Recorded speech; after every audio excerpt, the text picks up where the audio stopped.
আমার যখন 7 বছর বয়স আমার আম্মা মারা যায়, আমার আম্মার যক্ষা হয়েছিল, মারা যায়। দেন আমার বাবা বিয়ে করে একটা, হ্যাঁ ওই ঘরে একটা ছেলে হয়। আমার বাবা কি করতেন? আমার বাবা আর্মিতে জব করতেন। আর্মিতে জব করতেন? আমার বাবা জব করতেন, তখন রিটায়ার্ডের সমস্যা, আমার বাবার হার্টের সমস্যা ছিল, তো সে জব থেকে 3 বছর পর বের হয়ে চলে আসছে। আচ্ছা, রিটায়ারমেন্টে চলে আসছে। তো আমি আমার সৎমার কাছে থাকি, আর সৎমা এবং আমার নানু আর কি, তার আম্মা, ওখানে আমি বড় হই মামাদের কাছে থেকে। আপনার মা কি মারা যান নাকি? হ্যাঁ, আমার আম্মা মারা যায়। আমার আম্মা যক্ষা রোগ হয়েছিল। যক্ষা আর কি, যক্ষাটা গাঢ় হয়ে গিয়েছিল। আচ্ছা। আর ওই সময়টা যক্ষার কিন্তু ট্রিটমেন্টটা কিন্তু পুরোপুরি বের হয়নি। আপনি কি আপনার মায়ের একমাত্র সন্তান? জি। ওকে, মানে সে অর্থে আপনার বাবারও প্রথম সন্তান। হ্যাঁ।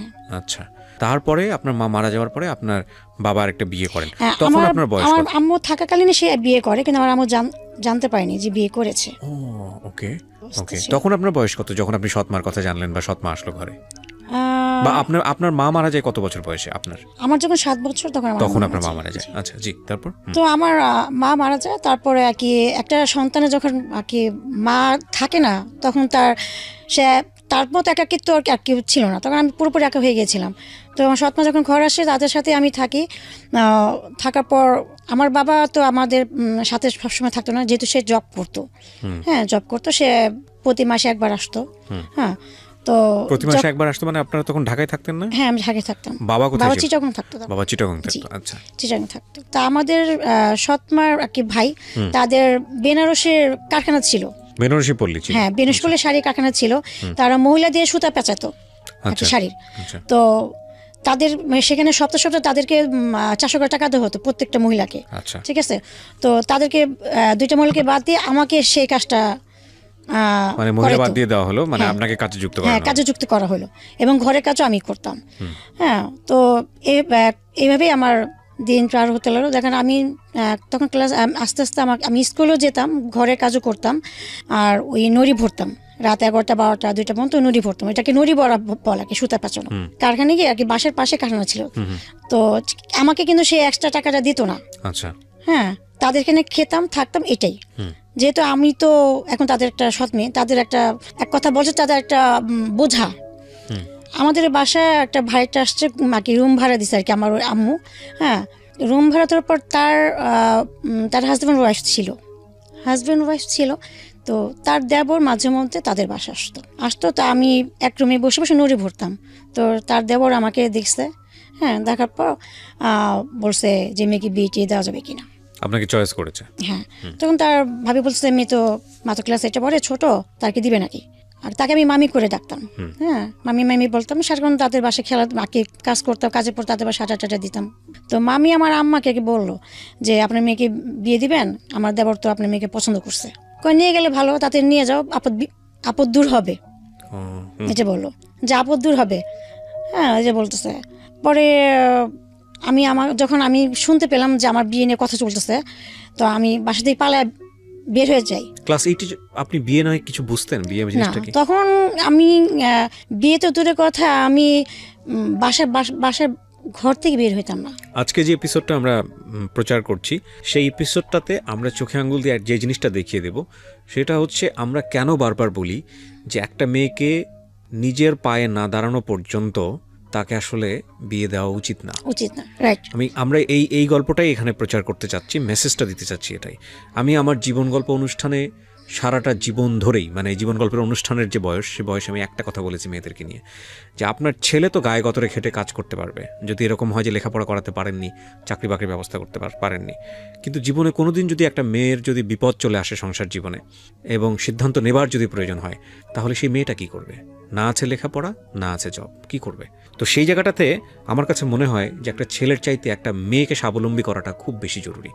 হ্যাঁ, কেন বলছি এই কথাটা, যে আজকের এই জীবন গল্প আপনারা যদি পুরোটুকু শোনেন তাহলে বুঝতে পারবেন।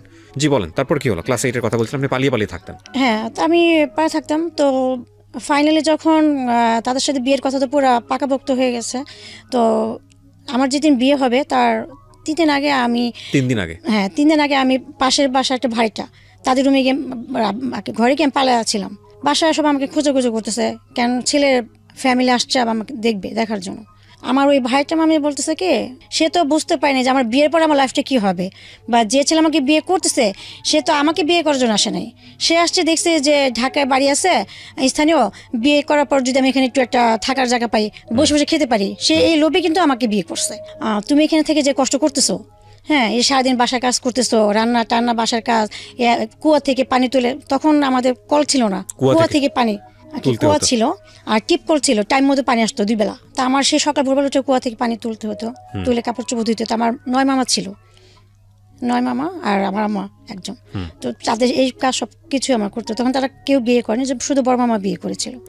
তো ওই মামি আমাকে বললো, এক কাজ করো, যেহেতু বিয়ের জন্য কি দিতেছে, আর ছেলেও অনেক দেখলাম সুন্দর টুন্দর, গার্মেন্টসের সোভা বেচার, তো বিয়ে করে ফেল। তাই আমি বললাম যে আমি বিয়ে করবো, আমি এখন ছোটো, আমি ক্লাস 8-এ পড়ি, হ্যাঁ, বিয়ে করে আমি যাবো, আমার ওখানে আমি কীভাবে থাকবো, হ্যাঁ, আমি ওখানে কী করবো। আমার এই বুঝ ক্ষমতা ছিল না যে ক্লাস 8-এ পড়ি, বিয়ে করবো, বিয়ের পর আবার কেমনি কী হবে। তখন আমাকে মামি বুঝলো যে না, তুমি করো, 1-2 বছর পর যখন তুমি বড় আছো তখন তুমি সংসার জিনিসটা কি বুঝতে পারবা, আর ওখানে থাকতে পারবো না। হ্যাঁ, পরে এটা বললাম। তো এক পর্যায়ে শারীরিকভাবে আমাকে টর্চার করাতে পর আমি বিয়েতে রাজি হয়ে গেলাম।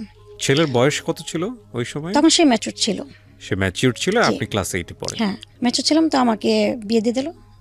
আমরা দেখি যে একটা মেয়েকে যখন দর্শন করে একবার, একটা মেয়েকে রেপ করা হয় কিন্তু একবার, প্রতিবার কিন্তু একটা মানুষ কিন্তু একটা মেয়েকে প্রতিদিন কিন্তু রেপ করে না। কিন্তু আমরা দেখে আসতেছি যে বিয়ের পর, হ্যাঁ, বিয়ের পর হাজব্যান্ডের একটা ওয়াইফের প্রতি সব কিছুই কিন্তু অধিকার থাকে, সেটা শারীরিক, মানুষের সব কিছুই, ফিজিক্যালিভাবে সব কিছু অধিকার থাকে। কিন্তু এটাকে আমরা কিন্তু কখনো দেখতে পারছি যে বিয়ের পর যখন একটা হাজব্যান্ড তার ওয়াইফকে জোরপূর্বক প্রতিনিয়ত তাকে রেপ করা হচ্ছে, তাহলে এটা কি রেপ করা বলতেছে না? এটা কি তার ইচ্ছাকৃত হবে, কি তার সাংসারিক লাইফের একটা পার্ট? আমরা কি বলতে চাচ্ছি? আপনি কেন বলছেন? প্রথমত আমার নানু বলছে যে তুমি চলে যাও, এখন তো ছোট মানুষ, সময় হোক। হ্যাঁ, তো সে চলে গেছে। চলে যাওয়ার পর 15 দিন পর আসছে আমার হাজব্যান্ড, যাওয়ার পর আমাদের রুম দিছে থাকার জন্য। তো আমি ওখান থেকে ভয় পালায় বের হয়ে আসছি। বের হয়ে এসে আমাদের কুয়ার পাড়ে কুয়া ছিল, কুয়ার কর্নারে গাছ ছিল, গাছের চিপায় আমি বসছিলাম। তখন থেকে আমার সাথে আমাকে মারধর করে আমাকে নিয়ে ঘরে নিয়ে আসছে। হ্যাঁ, নিয়ে আসা তোমাকে আমার ওই হাজব্যান্ডের আমার হাজব্যান্ড রুমে আমাকে দিল। তো সে জোরপূর্বকভাবে আমাকে টর্চারিং করলো। তা আমি অনেক কান্না করলাম, আমি চিল্লাচিল্লি করলাম। পাশের রুমে আমার আম্মা থাকে, সে কিন্তু আমার শব্দ শুনতে পাচ্ছে। আমি আম্মাকে ডাক দিচ্ছিলাম, হ্যাঁ, যে আম্মা তুমি আসো, আমাকে সে মারতেছে। আমি বললাম যে আম্মা আমাকে সে মারতেছে, তুমি এই রুমে আসো। তো সে শুনতে পাচ্ছে, হ্যাঁ, আসতেছে না। তো আমার নানু আমাকে বকা দিতেছে যে মেয়েটাকে তো শেষ করে ফেললি, অ্যাটলিস্ট 1টা বছর তো সময় নেওয়া উচিত ছিল। হ্যাঁ, একটু ম্যাচুর হতো, একটু বুঝে হতো, তাহলে একটু নিজেকে প্রিপেয়ার করতে পারতো। তো যাই হোক, তা আমার বলছে বিয়ে দিছে, ছেলে কি চেহারা দেখে পানি খাবে নাকি? ওর এখন অধিকার আছে না, ওর ওয়াইফ না, বউ না, এখন ও যেমন ত্যাগ করুক, এখন আমাদের কি? এর আগ পর্যন্ত আপনার সঙ্গে বসে এগুলো নিয়ে কেউ ডিসকাস করা, কেউ সুন্দর করে বোঝানো যে মা সংসার জীবনটা এরকম। প্রথম কথা হচ্ছে যে ক্লাস 8-এর পড়ুয়া একটা মেয়েকে তো বিয়ে দিতেই পারে না, এটা রাষ্ট্রীয় আইন অনুযায়ীও তো নাই, এবং এটা তো আমাদের জায়গা থেকে এটা একবারে অ্যাকসেপ্টেবল না। কিন্তু অনেক সময় এই বয়সে বিয়ে হলেও আমরা শুনেছি সেই প্রাচীন সময়ে যে এরকম বিয়ে হলে তো বোঝানো হয়, মানে পরিবারের কেউ না কেউ তো বোঝায় যে বিয়ে সম্পর্কটা এরকম, একটা ছেলের সাথে সম্পর্কটা এরকম। এগুলো কেউ কখনো আপনাকে বুঝিয়েছে? হ্যাঁ, আমাকে যখন প্রথম রাতের কথা যেটা বললাম, ওর পরে সে সপ্তাহ আসতো আমার হাজব্যান্ড আমাদের বাসায়। 4 মাস আমি এখানেই ছিলাম, আমার এখানে ছিলাম, এবং 4 মাস এখানে আসা যাওয়া করছে। তো যখন আসতো আমাকে প্রতিটা নিয়ত যখন আমাকে টর্চার টিমে বের হতো, আমি গিয়ে কান্না করতাম নানুর কাছে যে তার কাছ থেকে আমাকে নিয়ে কি রেহাই দাও, আমি পারতেছি না, আমার অসহ্য লাগতেছে, আমি অনেক কষ্ট পাচ্ছি, হ্যাঁ, আমি থাকবো না, আমি সত্যি পালে যাবো। আমার নানুকে আমি এটা বলতাম। তখন আমার নানু নিজে কান্না করে বলতো যে দেখো, তোমাকে অনেক কম বয়সে বিয়ে দিছি, ক্লাস 8-এ তুমি পড়ো, ছোট বুঝি, কিন্তু আমাদেরও একটা সময় অনেক ছোটকালে বিয়ে দিছে, আমরা কি সংসার করছি না? আমার নানু এটা বলছে, আমরা কি সংসার করছি না? এখন দেখো আমাদের 9টা ছেলে। আমার নানু এটা আমাকে বলছে।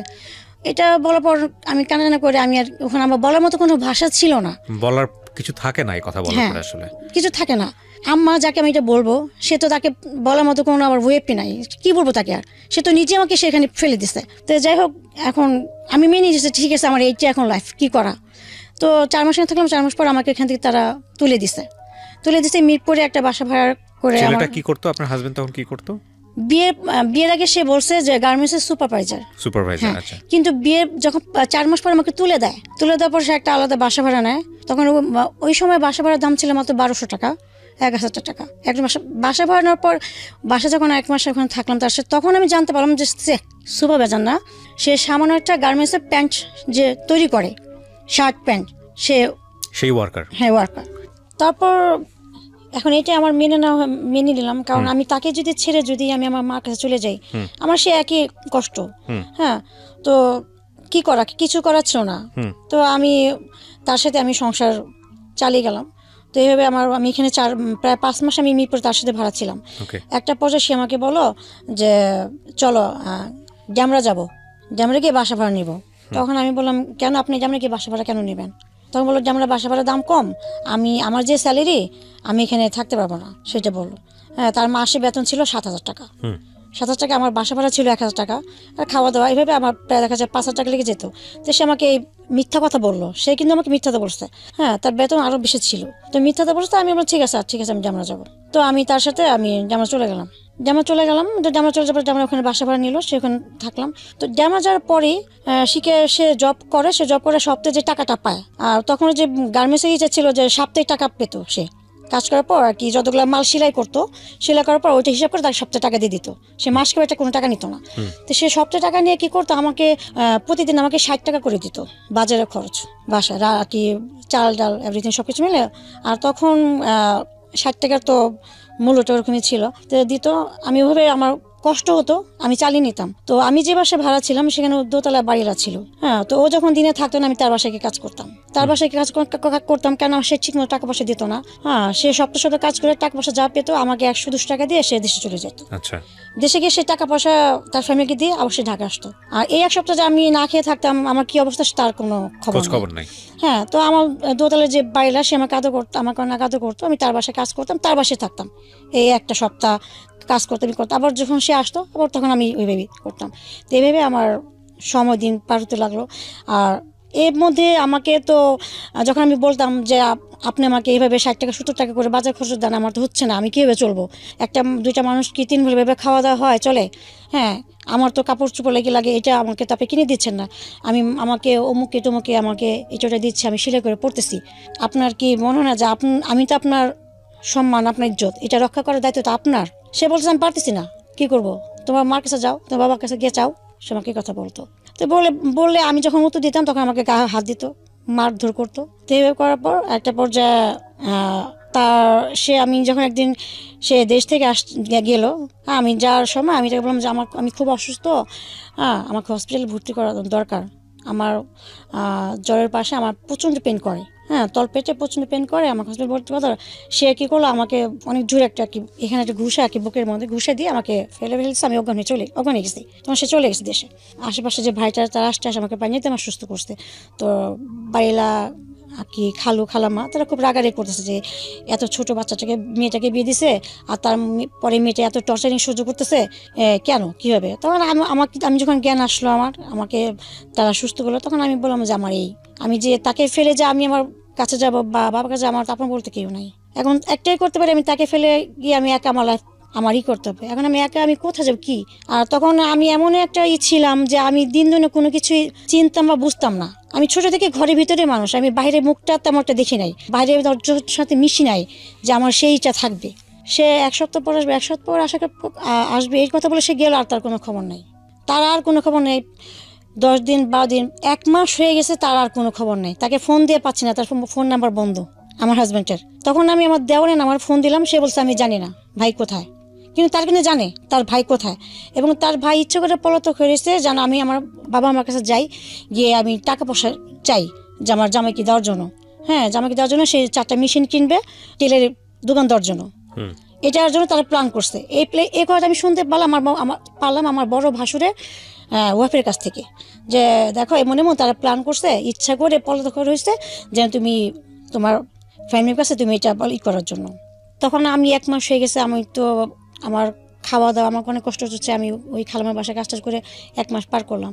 1 মাস পার করার পর আমি আমার নানুকে মামাদেরকে ফোন দিয়ে জানালাম এই ব্যাপার। তখন তারা বললো যাচ্ছে ঠিক আছে আমরা ব্যবস্থা করতেছি। তখন আমার মামারা টাকা পয়সা বাসার মালপত্রগুলো নিয়ে আসছে মিরপুরে তাদের বাসায় নিয়ে এসছে। আমি আবার তাদের বাসায় আমি চলে আসলাম। চলে আসার পর এখন দিন যাচ্ছে, দিনের পর দিন আমার একদিন 2-3 দিন আমার মা তো আমার প্রতি প্রচণ্ড আর কি ঝগড়া, টর্চারিং, দুনিয়ার কথা গালাগালি করতেছে আমারে, জামাইয়ের ভাত খাইতে পারলাম না, হ্যান ত্যান এইভাবে আমাকে সে করতেছে, জামাইয়ের ফালাতে এসে পড়তে দুনিয়ারই করতেছে।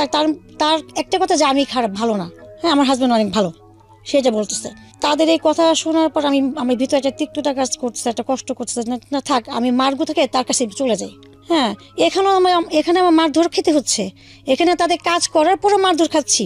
তারা যদি একটা কাজে বয়া রাখতো তাদের তো বেতন দিয়ে রাখতে হতো, তাই না? 3 বেলা খাবার যদি বেতন দিত না, তো সেক্ষেত্রে আমি সেটা তো করতেছি, তাহলে কেন তাদের এত কথা শুনলো? তাহলে যাই হোক আমি আমার স্বামীর ঘরে চলে যাই, গিয়ে তার মারধর খেয়ে অ্যাটলিস্ট আমি কোণে পড়ে থাকি।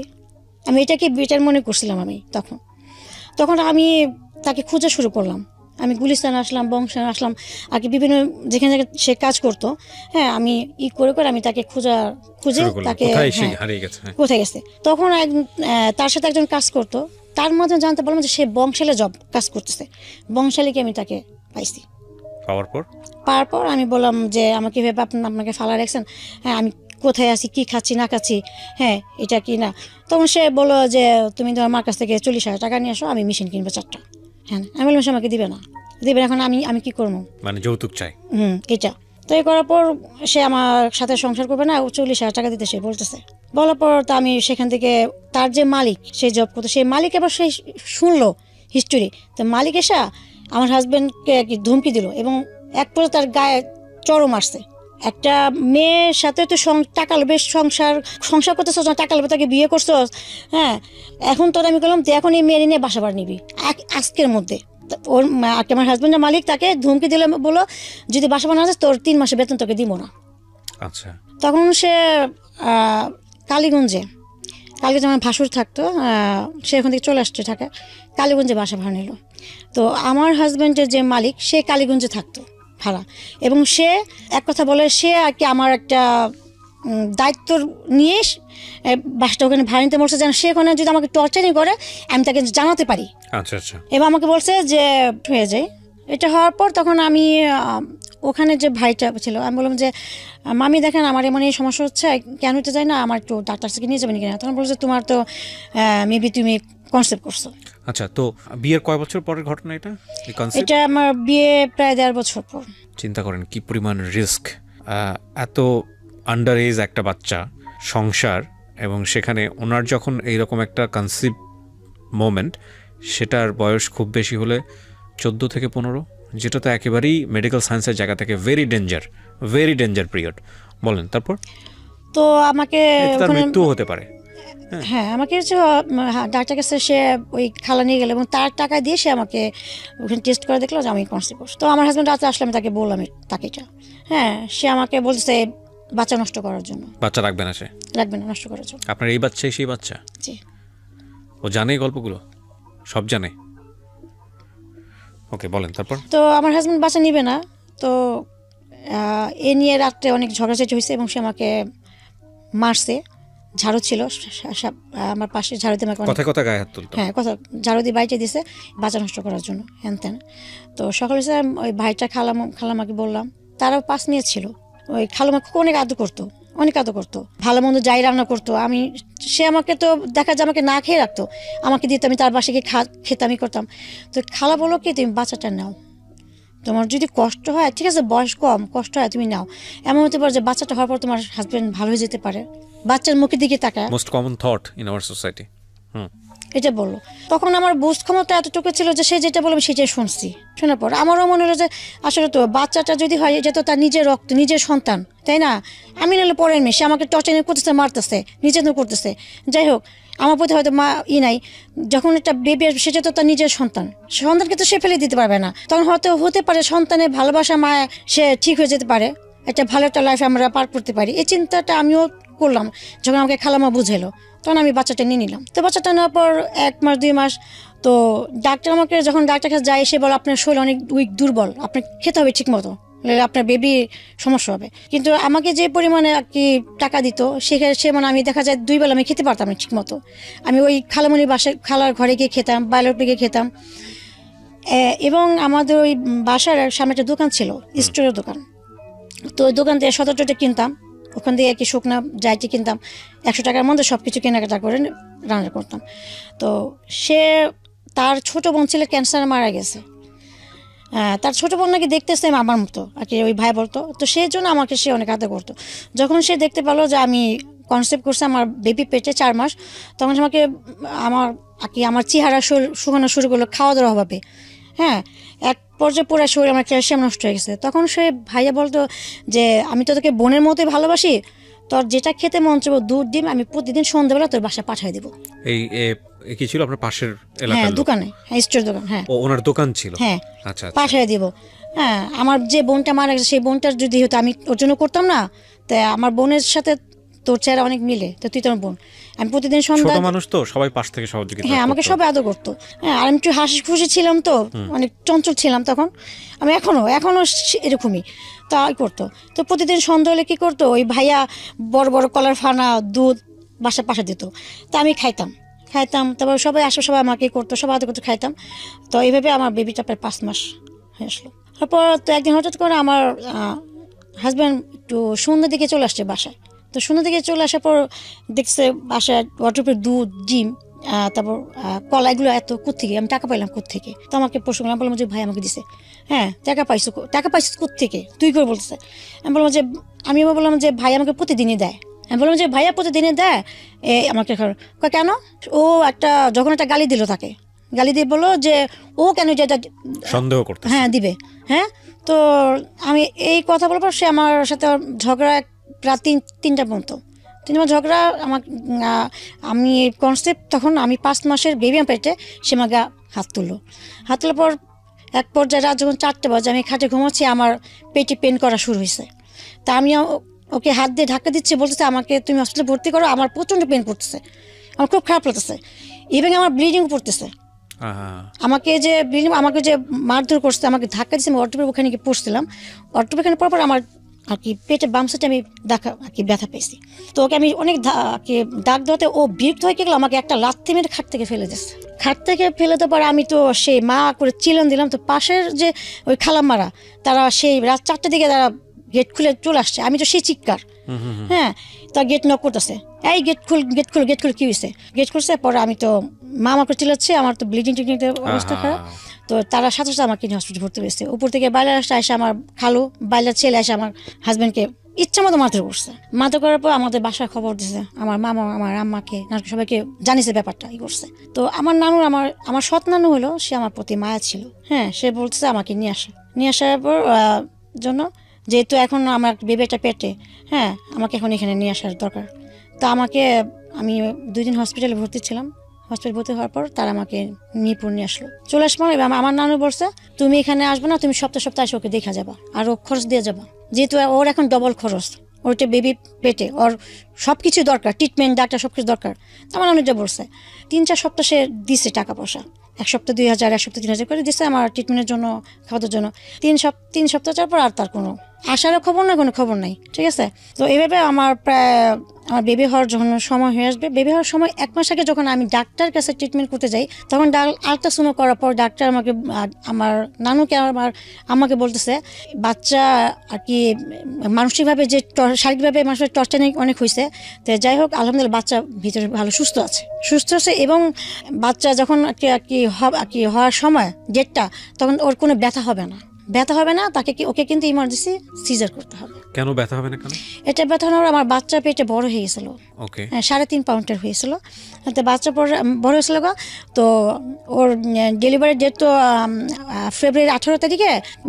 ব্যথা হবে না, কোনো ব্যথাটা হবে না। এখানে আমি একটু ইন্টারাপ্ট করছি, তাহলে চিন্তা করে দেখেন, এরকম একটা কেস, এরকম একটা বাল্যবিবাহ যদি গ্রামের প্রত্যন্ত একটা এলাকায় হয়, সেখানে যাদের ডাক্তারের কাছে যাওয়ার মতো অতটা ফ্যাসিলিটি নাই, তাহলে এটা কি ছিল? এই কেসটা কি ছিল? মেডিকেল সায়েন্স বলে এটা নিশ্চিত মৃত্যু, যদিও জন্ম মৃত্যু সবকিছু আল্লাহর হাতে, কিন্তু আমাদেরকে তো আল্লাহ কিছু জ্ঞান বুদ্ধি দিয়েছেন, সেগুলো তো ব্যবহার করার জায়গা আমাদের আছে। ওনার ডাক্তার বলছে কমপ্লিকেসি হবে, কমপ্লিকেসি জায়গাটা হচ্ছে উনি পেইন ফিল করতে পারবে না। তো পেইন ফিল করতে না পারলে তো আপনি বুঝবেন না যে বাচ্চা কখন আসতেছে। তো সেই জায়গাটায় যদি গ্রামের একটা সাধারণ মেয়ে যদি এরকম হতো, যারা এই সুযোগগুলো নাই, ফ্যাসিলিটিগুলো নাই, তার মানে সে নিশ্চিত ডেথ। এই জন্য দেখেন বাল্যবিবাহ কতটা ভয়ানক হতে পারে। জি, তারপর বেবি আমাকে হসপিটালে আর কি বেবি হওয়ার 15 দিন আগে ডাক্তার যেটা বললো সেটা হলো যে পেন হবে না, ওর ডেটটা হলো ফেব্রুয়ারি 18 তারিখে, তো 18-17 তারিখের মধ্যে ওকে সিজার করতে হবে। যদি না করেন তাহলে ভিতরে বাচ্চা দেখা যায় পায়খানা করে দিতে পারে, কিন্তু বাচ্চা খুব বেশ বড় হয়ে গেছে, পায়খানা করে বাচ্চা যদি পায়খানাটা খেয়ে ফেলে বাচ্চা মারা যাবে, আর সাথে সাথে মারও সমস্যা হবে। তো এটা বললো, তো বল ঠিক আছে। তো ডাক্তার নিয়ে আসছে, তো বাসাতে আমি ওই অবস্থায় আমার বেবি পেরে থাকা অবস্থায় আমি বাসায় কাজ করছি, তাদের কাজ রান্না টানা।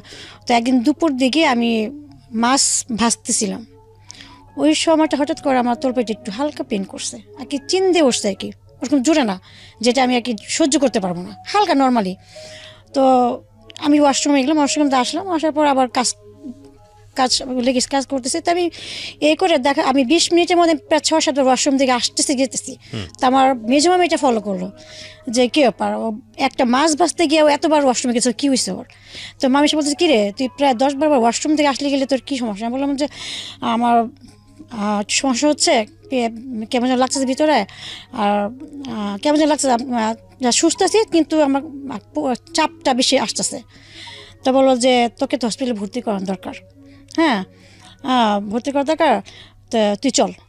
আমার বলছে না, আমার হসপিটাল কেন ভর্তি করবো, আমার কোনো কিছু হয় নাই, আমার তো পেটে ব্যথা করতেছে না তো। হ্যাঁ আমি এই কথা বললাম, পেট ব্যথা করতেছে না তো, জাস্ট একটু ওয়াশরুমে চাপ আসতেছে বারবারে, আমি কথা বললাম। তো মামি আমাকে ধুমিতে বলো চল। তা আমাদের বাসার পাশে সরকারি হসপিটাল ছিল, হ্যাঁ আগে থেকে আমার ওখানে কাগজপত্র সব কিছু করছিলাম। তো মামি আমি বললাম যে রিক্সা যেতে পারে না, হাইটে যেতে পারবো, আমাকে হেঁটে নিয়ে চলো। তা বাসায় যে অবস্থায় ছিলাম সে অবস্থা আমাকে ওখানে আমি গেলাম হসপিটালে, যার সাথে সাথে আমাকে যখন ডাক্তার আমাকে চেক আপ করলো, চেক আপ করার সাথে সাথে পুরো বেডে আর কি ও পেটের ভিতরে পায়খানা করেছে, পায়খানা করার পর পুরো বেড পুরো ভরে গেছে। হ্যাঁ ওই সময় আমি অজ্ঞান হয়ে গেছি। তখন ডাক্তার বললো ইমার্জেন্সি অপারেশন করতে হবে, নাহলে বাচ্চা পেটে মারা যাবে, বাচ্চা পেটে পায়খানা করে দিছে মারা যাবে, আপনার অনেক দেরি করে ফেলছেন। হ্যাঁ দেরি করে ফেলছেন। তো মামি আমার নানুর সাথে আমার সাথে আলোচনা করতেছে যে ও তো আসতে চাইতেছে না, ওই এরকম হ্যান ত্যান বল আর কি। তো তারপর আমাকে সিজার রুমে নিয়ে গেলো, তখন ওর বাবাকে আর কি খবর দেওয়া হলো, হ্যাঁ সে আসবে না, হ্যাঁ আসবে না। তো আসবে না, পরে আমাকে অপারেশন করা হলো, করার পর আমার বেবি হলো। বেবিটাকে নিয়ে গেলো ইয়ে থেকে, আমাকে পুরো কমপ্লিট করে আমাকে আবার বিজয় এসে আবার শোয়ালো। তখন বেবি আমার নানুর হাতে ছিল, সবাই ছিল। তো যখন বেবিটাকে আমি দেখলাম, আমার বেবি সেই শিশু বাচ্চা, সেই বাচ্চাটাকে দেখার পর আমি প্রচুর পরিমাণে কান্না করলাম। কান্না করার পর তখন আমার মনে হলো যে আমার লাইফের কোনো কষ্ট নাই, হ্যাঁ।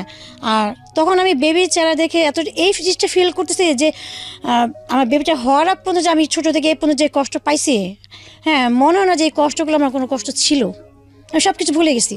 মনে হচ্ছে যে আমি নতুন একটা আর কি জন্ম নিলাম ওর সাথে সাথে, হ্যাঁ। তখন আমি দেখলাম যে এইটাই আমার সব কিছু, ও ছাড়া আমার কিছু না, হ্যাঁ। তখন আমি এটা চিন্তা করে ই করলাম যে আমি ওকে দেখার পর এতটাই হচ্ছে, তাহলে ওর বাবা যদি ওকে দেখে তাহলে ওর বাবা তো ভালো হয়ে যাবে, অনেক খুশি হবে, অনেক খুশি হবে, এত সুন্দর। আর হসপিটাল প্রত্যেকটা মানুষ বলতেছে কি মেয়ে আর কি বাচ্চা হয়েছে, হ্যাঁ কাউর পেটে কমলা, যেটা আর কি সবাই বলে করে হাসি করতেছে। আমি অনেক কালো ছিলাম আর একটু মোটা টাটা ছিলাম, তো আমার বেবিটা খুবই সুন্দর হয়েছে মাশাআল্লাহ। তো সবাই এটাই করতেছে। তো আমার মামা মিষ্টি টিষ্টি নিয়ে হসপিটাল সবাই খাওয়াচ্ছে, খুশি খেলা।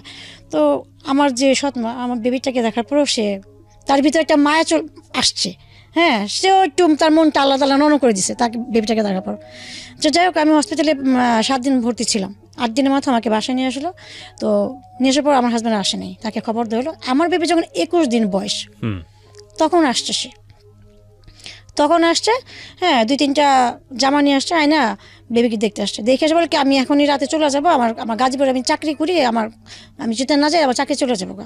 আসলে একটা বাহানা, সে আর কি ছুটতে চাচ্ছে, এমন অবস্থা। তো আমার নানি তাকে অনেক বকাঝকা করলো। তো সে বেবিকে দেখে সে চলে গেল। তো তখন আমার ভিতরে আরও খারাপ কাজ করলো যে কি ব্যাপার, সে একটা থাকলো না, সে বেবিকে আধা ঘন্টা দেখে চলে গেল। 2টা জামা নিয়ে এসা 200 টাকা দিয়ে 2টা জামা সে আর কি পরের মতো দেখে সে চলে গেল, এরকম একটা অবস্থা। তো যাই হোক, তো আমার বেবিকে নিয়ে আমি আমার এখানে থাকলাম। তো আমার বেবি যখন 1 মাস বয়স, 1 মাস পর হয়ে গেল।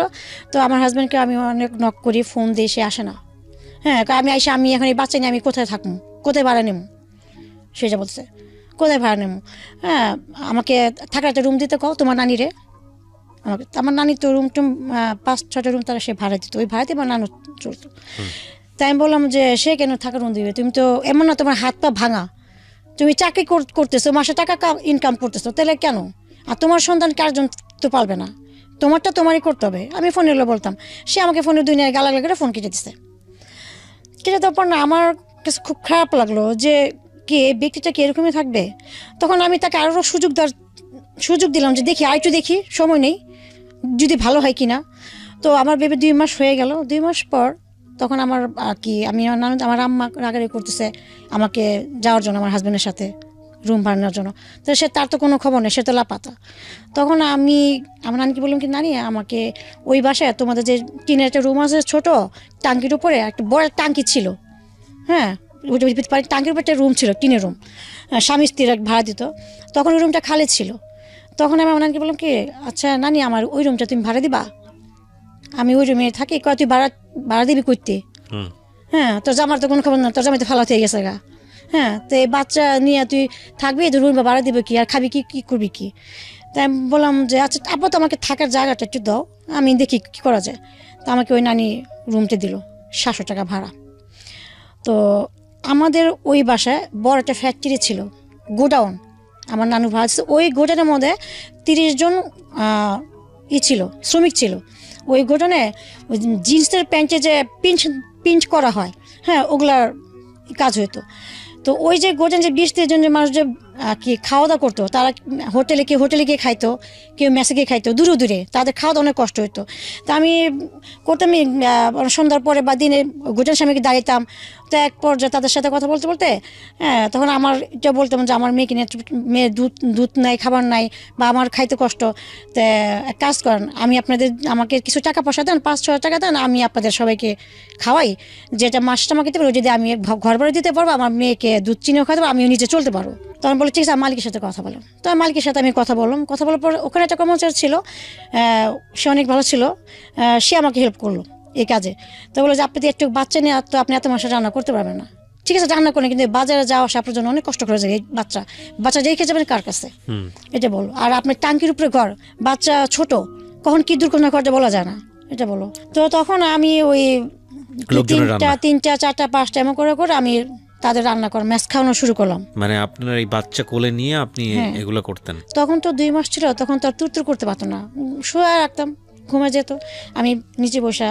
আমি একটা বেবি হলে যে বাবা মাকে কি পরিমাণ সময় দিতে হয়, বাবার কথা নয় বাদই দিলাম, আমাদের সামাজিকতায় বাবারা অতটা ভূমিকা রাখেন না, কিন্তু একটা যার বেবি হয় তিনি কি পরিমাণ এনগেজ হয়ে যান, এটা আসলে চোখের সামনে না দেখলে আপনারা বুঝতে পারবেন না, যার হয়নি, যে ফ্যামিলিতে হয়নি, পুরো লাইফটাই এনগেজ হয়ে যায় ওই বাচ্চাটাকে ঘিরে। এবং নট ফর সার্টেন টাইম, 2-4-5 বছর, 7 বছর নিজের কোনো জীবন থাকে না। তো এটা আসলে এই জন্যই বলে না যে আসলে মায়ের ঋণ আসলে কখনো শোধ হবার না। এবং সেই অবস্থায় এই ভদ্রমহিলা এতগুলো লোকের রান্নাবান্না করছে, কারণ দেখেন এই বাচ্চাটা যখন বড় হচ্ছে 6 মাস 8 মাস থেকে সে হামাগুড়ি দেওয়া শিখবে। হামাগুড়ি তো বোধহয় আরও তার আগে থেকে শেখে। তো এই হামাগুড়ি দেওয়া অবস্থায় বাচ্চারা কিন্তু খুবই চোখে চোখে রাখতে হয়। তো এই অবস্থায় সে বাচ্চাকে চোখে রাখবে নাকি এতগুলো মানুষের রান্নাবান্না করবে? এটা কিন্তু আসলে ফ্যামিলির জন্য রান্না না, এটা আবার এক ধরনের বিজনেস। তো রান্নাবান্না খারাপ হলে সে বিজনেসও থাকবে না। তো বোঝেন অবস্থা। এবং ক্লাস 8-এ থাকা অবস্থায় মহিলার বিয়ে হয়ে গেছে। ছোটো ছোটো বিষয়গুলো যদি খুব ক্ষুদ্র বিষয়গুলো যদি খুব ভালো করে আমরা অবজার্ভ করি, তাহলে এটা একটা যুদ্ধের মতো। বলেন তারপর। তো আমি এরকম 5জন 6জন 7জন এভাবে করে আমি আস্তে আস্তে লোক বাড়ানো শুরু করলাম। হ্যাঁ তো আমি খাওয়াচ্ছি, বাসায় আমার রুমে আসা 6-7 জন খেয়ে যায় এবং বাটি ভরে ভরে তার ভাত নিয়ে যায়। হ্যাঁ আর যে ভাইয়ের কথা বললাম সে আমাকে হেল্প করতেছে, সে বাজারটা মাঝে মধ্যে করে দেয়। এবং আমি সন্ধ্যে হলে ভাইটার কাছে বলতাম যে বাচ্চাটাকে একটু দেখেন, দেখলাম 1 ঘন্টা আমি একটু বাজার করে আসি। আমি 1 ঘন্টার মধ্যে যাইতাম, আমার বাসার সাথে 1 নম্বর বাজার ছিল, হ্যাঁ গিয়ে আমি বাজার করে আসতাম। সে আবার রাতের কুটা রান্না বান্না, আমার দেখা যায় রাত, আমার ঘুমাতে রাত 2টা বাজতো।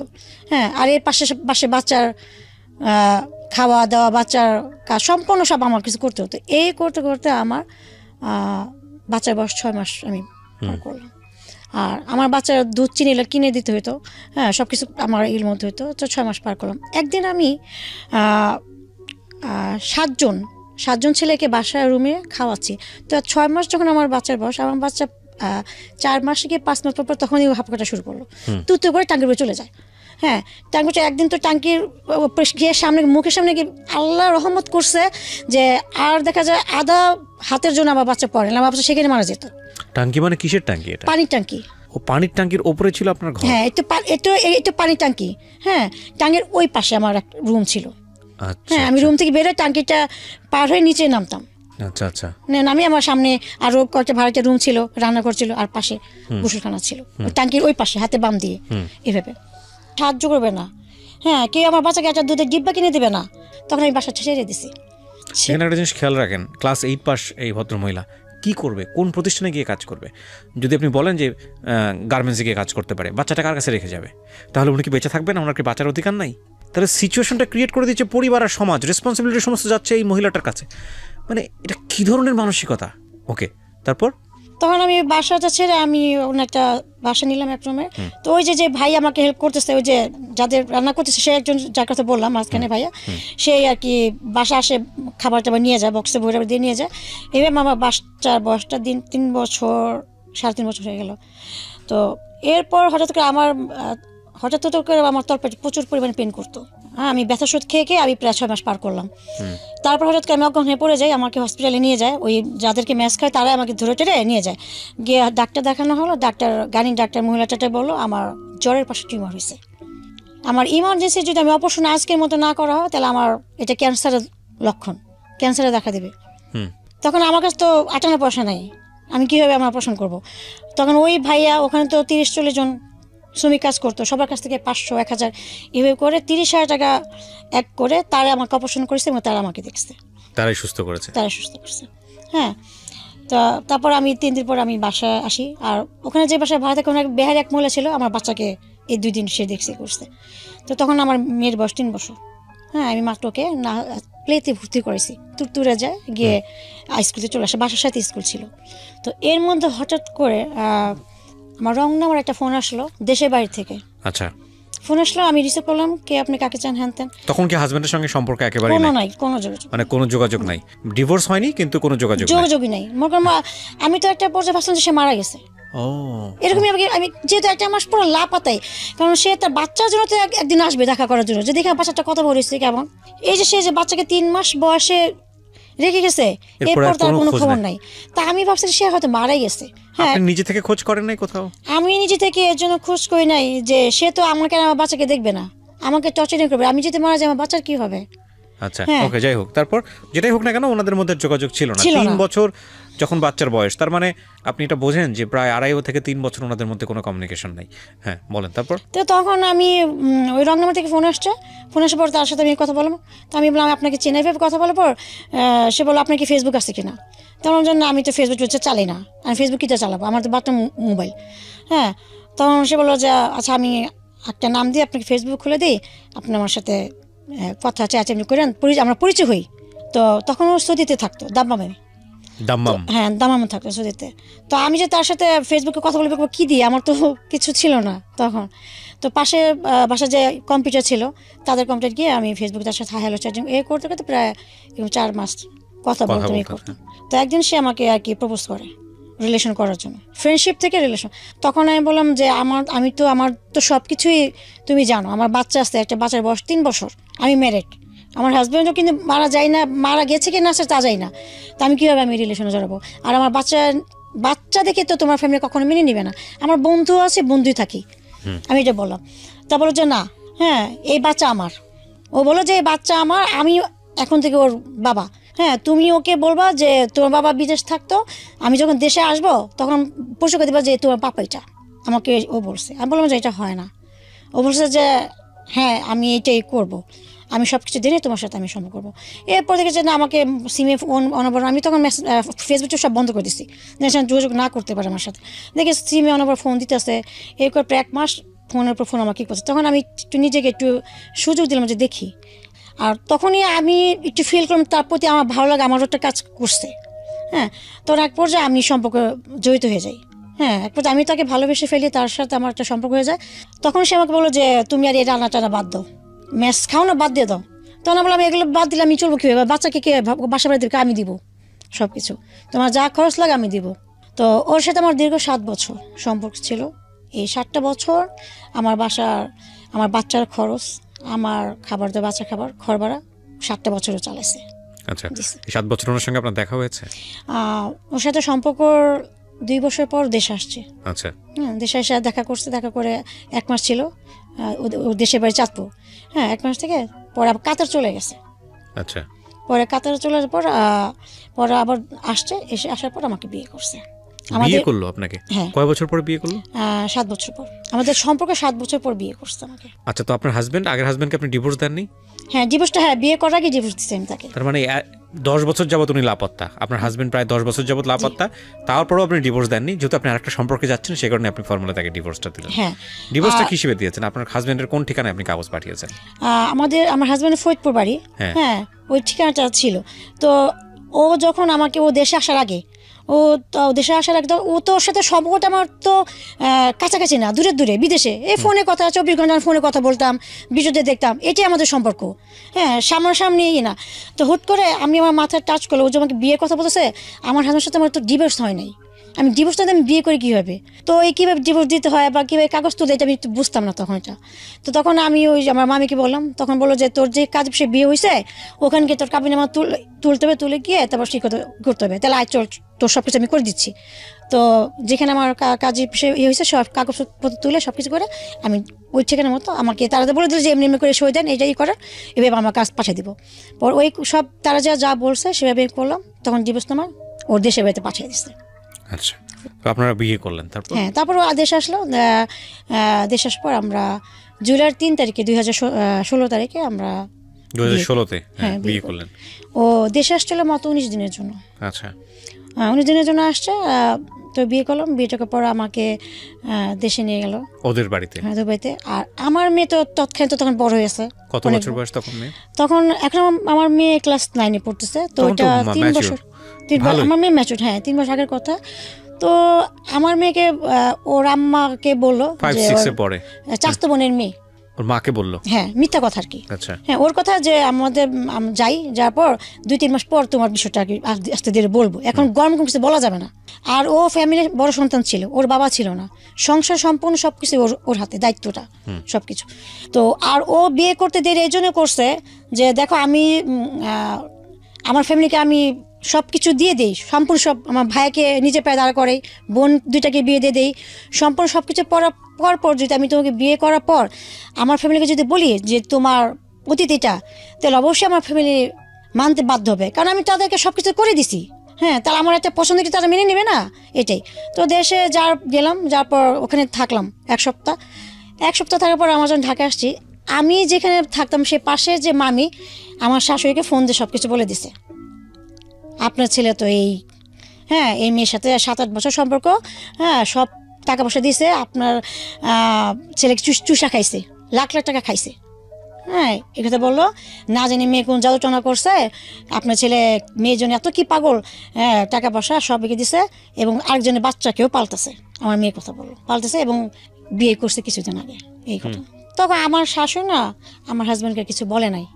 যখন 19 দিন পর দেশের বাইরে চলে গেছে কাতারে, চলে যাওয়ার পর ওকে ফোন দিয়ে ওকে টর্চারিং করতেছে, তুই আমার ছেলে আমার সাথে এত বড় প্রতারণা করলি, এত বড় মিথ্যাটা বললি।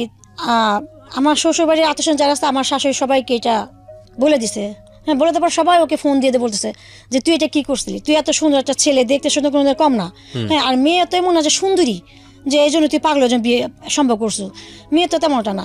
তো তুই কি দেখা মেয়েকে এত ভালোবাসিস, কি দেখে এইগুলি, আর এমনি করে কি সবাই কি এতটা কি ওকে তিক্তটা একটু খারাপ জঘন্য কথা বলতেছে, ওর মাথা ব্রেন নষ্ট হয়ে গেছে, আউট হয়েছে। তখন ও বাস্তবতার সামনে আসলো। বাস্তবতার সামনে এসে যখন ও লজ্জা পাচ্ছে সবার কাছ থেকে, তখন আমি ঢাকা, তখন আমাকে ফোন দিয়ে বললো, তুমি তোমাকে অনেক ভালোবাসো, তুমি একটা কাজ করবো। আমাকে কি, তুমি আমার উপরে বিশ্বাস করে তুমি দেশে যাও। আমি বললাম কেন? কিন্তু আমাকে যে দেশে পাঠাচ্ছে, ওর ফ্যামিলি ওর শুনে ওরা প্ল্যান করে রাখছে আমাকে দিয়ে ডিভোর্স দেওয়া হবে, একটা খালি স্টেপের সিগনেচার দেওয়া হবে। হ্যাঁ, প্ল্যান করছে, এটা কিন্তু আমি জানি না, এটা আমার হাজব্যান্ডের সাথে কথা বলেই সব কিছুই। আর আমার হাজব্যান্ড যেমন সবসময় বলে আমি তো ডিভোর্স দিব না, তাই না? এই জন্য আমাকে মিথ্যাতে বলে যে তুমি দেশে যাও, দেশে গিয়ে যেহেতু আমার মা সব যাই নিয়ে গেছে সব কিছু, তুমি কি আমার পাটাদের মাপচা সব কিছু করে মিল্টাল হইয়া আসো, যাও। তো আমি ওর উপরে বিশ্বাস করে কথাটা বিশ্বাস করলাম। বিশ্বাস করার পর আমি দেশে গেছি। দেশে যাওয়ার পর আমার শ্বশুরবাড়িতে আমাকে তুলে নাই। আমি আমার কাজিনের হাজবেন্ডের সাথে আমি আর আমার খালার সাথে গেলাম দেশে। ওর বন্ধুর বাসা আমাকে তুলছে। ওখানে গিয়ে দেখি প্রায় 8-10 জন পুরুষ মানুষ ছিল। হ্যাঁ, তারপর এক মুরব্বি বললো যে তোমার শাশুড়ি তোমাকে মাইনে নিছে, যা হয়েছে মাইনে নিছে, এখন আমরা সবাই তোমার পক্ষে। হ্যাঁ, তোমার পক্ষে, আর এই জন্য তুমি এই স্টেমে একটা সই দাও। হ্যাঁ, কেন দেখা যায় তোমার জামাই থাকবো না, তোমার শাশুড়ি যদি নির্যাতন করে, হ্যাঁ, সেক্ষেত্রে আমরা তোমাকে হেল্প করবো। আমাকে মিথ্যা কথা বলতেছে, আসলে কিন্তু আমাকে ডিভোর্সের জন্য সই দেওয়া দিতেছে। তা আমি তখন বুঝতে পারার পর আমি আমার হাজব্যান্ডকে ফোন দিলাম, যে বললাম যে এগুলো কী হচ্ছে। যদি আমার শাশুর সাথে মিল করানো হয় দেখেন এত লোকজন কেন, 10-12 জন পুরুষ মানুষ, এত ভিড়ভাড় তো দরকার নেই, তাই না? আর আমাকে তোমাদের বাসায় তুলো না, আরেকজনের বাসায় কি? তখন আমার জামাই বলতেছে কি, ওরা যা বলে যাবে তুমি তেমনি করো, আমাদের ভালোর জন্য। তো ও আমাকে সরাসরি বলতে পারতেছে না ব্যাপারটা, যে এই ব্যাপার, কিন্তু আমি এখন বুঝে গেছি। তো বুঝে যাওয়ার পর আমি আর কিছু বললাম না। আমি শুধু সইটা দেওয়ার সময় বললাম যে সইটা আমাকে কেন কিসের জন্য রাখা হচ্ছে আমি জানি। তো যাই হোক, আমি সবার ভালোর জন্য আমি সইটা দিয়ে যাচ্ছি। তো আমি চিকিৎসা দিলাম, দিয়ে সেদিন রাতেই লঞ্চে আমি উঠছি মেয়েকে নিয়ে। হ্যাঁ, তারা আমাকে একটা থাকতে দিল না। তারা আমাকে বলেছে কি, আপনার থাকার দরকার নাই, চলে যান আজকে রাতের মতো। হ্যাঁ, আমরা নতুন করে ঢাকায় যাব, সবাই বরজাতির মতো আপনাকে বউ সাজায় নিয়ে আসবো সবাই। দায় মুক্তি। বলেন তারপর। হ্যাঁ, ওখানকার যারা ছিল পুরুষরা, ওর বন্ধু বান্ধব, আবার আমার শাশুড়ি, হ্যাঁ, তো বলছে যে মা তুমি যাও এখন, যাওয়ার পর আমি 3-4 দিন পর আমার পোলা টাকা টোকা দিয়ে যাবো, আমরা গয়না কাছে দিয়া একটা তোমার বউ সাজা একটা সুন্দর করে করে নিয়ে যাবো, সবাই যা দেবো তুই আমার ছেলের বউ, এমনি করে। তা আমি খুব সব বুঝতে পারছি। আমি কিন্তু তাদের কথা শুনতেছি, আর ভিতরে আমি খালি হাসতেছি, আবার চোখের পানিও আগে পড়তেছে না, এমন একটা অবস্থার মধ্যে ছিলাম। তো আমি লঞ্চে উঠলাম, তখন রাত বাজে 12টা। লঞ্চে ওঠার সাথে সাথে আমি ওকে ফোন দিয়ে বললাম, দেখো আমি তোমার ডিভোর্স নামে আমি সই দিয়ে দিয়েছি, এখন তুমি আমার কাছ থেকে রেহাই। তবে একটা কথা বলি, যে তোমাকে আমি বিশ্বাস করছি, তুমি আমার জন্য করছো, আমার না আমার বাচ্চার জন্য করছো একটা বছর, শুধু এর জন্য এদিকে তাকায় আমি তোমাকে আমার দিক দিয়ে মুক্তি দিলাম। কারণ আমি চাই না তুমি আমার জন্য দুনিয়া সবার কাছে ছোট হও। কারণ তোমার নিজের মুখের কথা, আমার লাইফের হিস্ট্রি নাকি তোমার বাসার তোমার আত্মীয়স্বজন কুত্তা সবাই জেনে গেছে। হ্যাঁ, তো সেক্ষেত্রে তুমি পাও না যে তুমি হয়তো আমার জানা মজা ফার্স্ট, ভালোবাসা ফার্স্ট, এই যেটা আমার মতে, ওইটা তো আমার একটা অন্য একটা পার্ট ছিল। তো এই করে আমি প্রচুর পরিমাণে কান্না করতে করতে হুট করে আমি 2টা পাউচা করে আমি উঠলাম যে আমি এখন লাফ দিয়ে মারা যাবো, সুইসাইড করবো। মানে আপনার প্ল্যান ছিল আপনি সুইসাইড করবো। আমি পারতেছি না লোড নিতে, এত কষ্ট, এতই একটা মেয়ের লাইফে কীভাবে হয়, তখন আমি লোড নিতে পারতেছি না। তখন আমি উঠে যে দাঁড়ালাম লাভ যখন দেওয়ার জন্য, হুট করে আমার চোখের সামনে আমার বাচ্চার যে ছোটোকালে যখন 2 বছর ছিল, ওর সেই ছবিটা আমার চোখের সামনে ভেসে ওঠার পর আমি পাটা নিচে নামিয়ে দেওয়ার পর তখন আমি তখন প্রায় দীর্ঘ 1000 ঘন্টা আমি পানিতে তাকিয়েছিলাম আর চোখের পানি ফেলতেছিলাম যে আমি তো একটা মা। দেখেন, ভেরি ট্রাজিক। মানে 13 বছর 14 বছর বয়সে মেয়েটার বিয়ে হয়ে গেল। যখন সে বিয়ে বোঝে না, সংসার বোঝে না, প্রেম বোঝে না, এগুলো করার পরে না লাইফের এই রিয়েলিটিগুলো ফেস করা ব্যাপার আসে।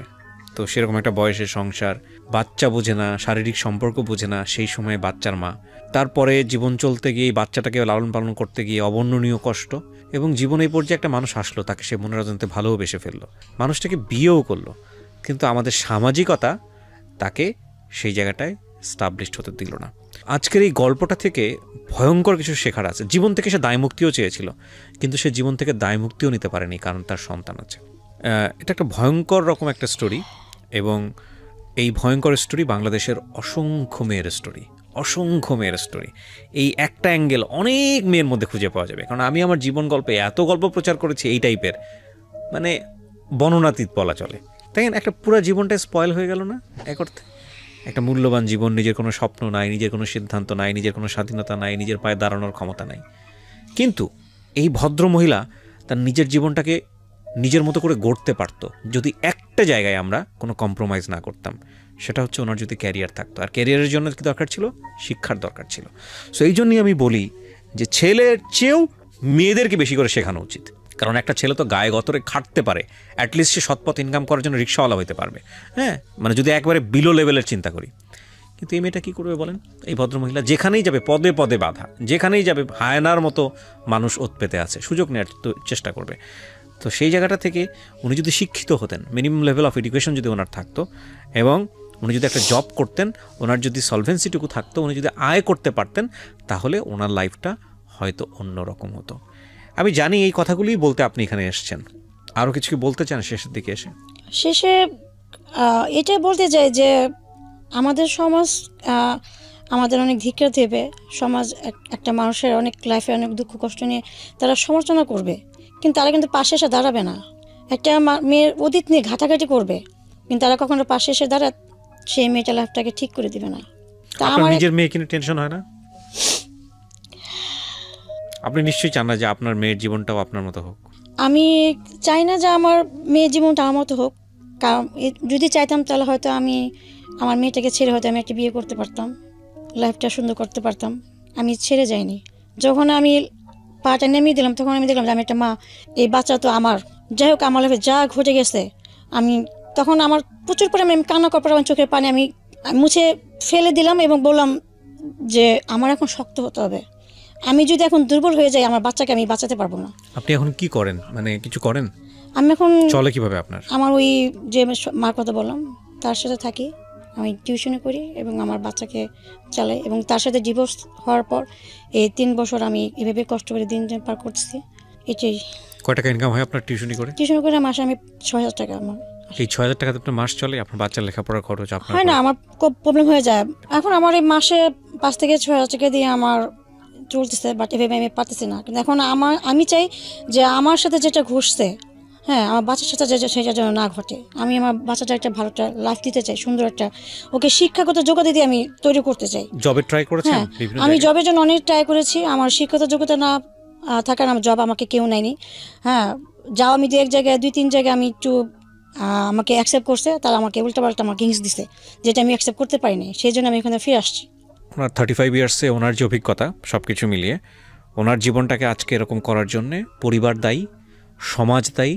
ওনার আসলে এই গ্রাফে ওনার কোনো দোষ নাই, কারণ শিক্ষাটা আসলে পরিবার থেকে দেওয়া উচিত ছিল, এবং একই সাথে ওনার অর্থনৈতিক সাপোর্টের জায়গাটাও পরিবার থেকে নিষেধ করা উচিত ছিল। অর্থনৈতিক সাপোর্টটুকু যদি না দিতে পারে, অ্যাটলিস্ট তার পড়াশোনা বা বিদ্যাটুকু অন্তত পরিবার থেকে দেওয়া উচিত ছিল, যাতে করে এই মেয়েটা আজকে নিজের পায়ে দাঁড়াতে পারে। সুতরাং আমি বারবারই আপনাদেরকে বলবো যে তিশা আজকে এসে এভাবে গণমাধ্যমকে ফেস করে আপনাদেরকে সতর্ক করে গেল। আমি বারবারই বলি যে তিশার মতো অসংখ্য মেয়ে আছে আমাদের সোসাইটিতে, অসংখ্য মেয়ে আছে, শুধুমাত্র প্রপার এডুকেশন হয়নি, এবং প্রপার এডুকেশন হয়নি বলে তারা আজকে একটা ভালো জব পাচ্ছে না, আর এরকম একটা সামাজিকভাবে একটা অকুল সমুদ্রে পড়ে মানে কোথায় যাবে কি করবে, পুরো জীবনটা একটা অনিশ্চয়তার মুখে। এবং দেখেন, শুধু তার জীবনটা না, তার সাথে তার মেয়ের জীবনটাও জড়িত। তো যে এখন ক্লাস 9-এ পড়ছে। আমি শুধু একটা কথাই বলতে চাই সবাইকে, never ever sacrifice your education. বিয়ে জীবনে আসবেই, এটা হয়তো সময় নিয়ে করলেই হবে, কিন্তু পড়াশোনা বন্ধ করবে না, বিশেষ করে মেয়েরা, কখনোই না। ভালো করে একটা ভালো গ্র্যাজুয়েশন লেভেল কমপ্লিট করে জব করেন, তারপরে বিয়ে করেন। আচ্ছা, জব যদি আপনি নাও করেন, আপনি গ্র্যাজুয়েশনটা করে তারপরে বিয়ে করেন, এতে করে আপনার জব করার পসিবিলিটি সারাটা জীবন থাকবে। কিন্তু এই ক্লাস 8-9 পাশের একটা মেয়েকে, এখন এটা তো আসলে ওই বয়সে ওই মেয়ের ইচ্ছার উপর নির্ভর করে না, এখানে পরিবারের ভূমিকাটা খুব গুরুত্বপূর্ণ। হ্যাঁ, তো এটা করবেন না, কারণ আপনি আসলে মনে করেন যে আপনার মেয়েকে বিয়ে দিলেই বোধহয় আপনার দায়িত্ব শেষ। এটা একটা সম্পূর্ণ ভুল সিদ্ধান্ত। বরং ওই অবস্থায় মেয়েকে লেখাপড়া শেখালে আপনি যতটুকু হ্যাসল ফেস করতেন, আপনি মেয়েকে বিয়ে দেওয়ার পরে তার চেয়ে 10 গুণ বেশি হ্যাসল আপনি নিজে ডেকে নিয়ে আসলেন।